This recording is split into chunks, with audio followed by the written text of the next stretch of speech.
Hi friends, இப்போ நம்ம வந்து என்ன பார்க்க போகிறோன்னா சிக்கன் லெக் பீஸை வந்து எப்படி கேஎஃப்சி ஸ்டைலில் வந்து வீட்லேயே வந்து ஃப்ரை பண்ணலாம் அப்படின்னு சொல்லிட்டு நம்ம வந்து பார்க்க போகிறோம்.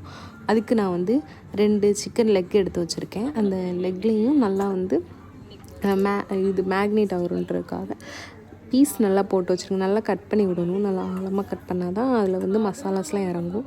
இதில் வந்து நம்ம வந்து என்னென்ன மசாலா வந்து ஆட் பண்ணியிருக்கோன்னா, நம்ம எப்போவுமே சிக்கன் சில்லி மசாலா பொடி நீங்கள் என்னென்ன ஃப்ளேவர் போடுறீங்களோ அதை போட்டுட்டு, அதுக்கப்புறம் அதில் வந்து 2 டேபிள் ஸ்பூன் கார்ன்ஃப்ளவர் மாவு, அப்புறம் வந்து கொஞ்சோண்டு சால்ட்டு போடுங்க. சால்ட் அதிகமாக போடுறாங்க. நான் வந்து இதில் மெர்சி பொடின்னு ஒரு பொடி உண்டு, அதை போடுறனால நான் வந்து அதிகமாக சால்ட் இதில் வந்து ஆட் பண்ண மாட்டேன். எல்லாத்தையும் நல்லா வந்து அந்த நல்லா பிசைஞ்சு விட்டுக்கோங்க. இதில் வந்து 1 டேபிள் ஸ்பூன் வந்து இஞ்சி பூண்டு பேஸ்ட்டு போடணும்.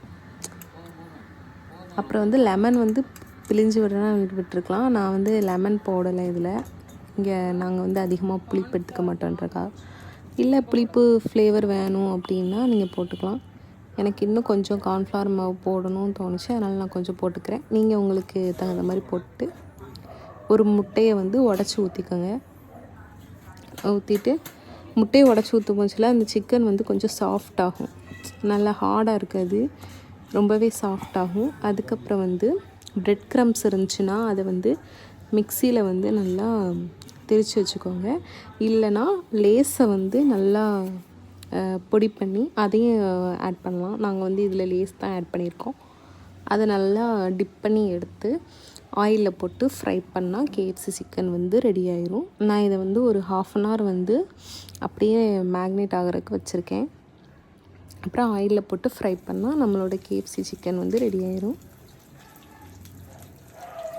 இப்படி தான் நாங்கள் எங்கள் வீட்டில் கேஎஃப்சி சிக்கன் ரெடி பண்ணோம். நீங்களும் இந்த ரெசிபியை பார்த்து ட்ரை பண்ணிவிட்டு நல்லா இருக்கா இல்லை இது இன்னும் வித்தியாசமாக எதாவது பண்ணணுமான்ட்டு கமெண்டில் பண்ணுங்கள். தேங்க்யூ, பாய்.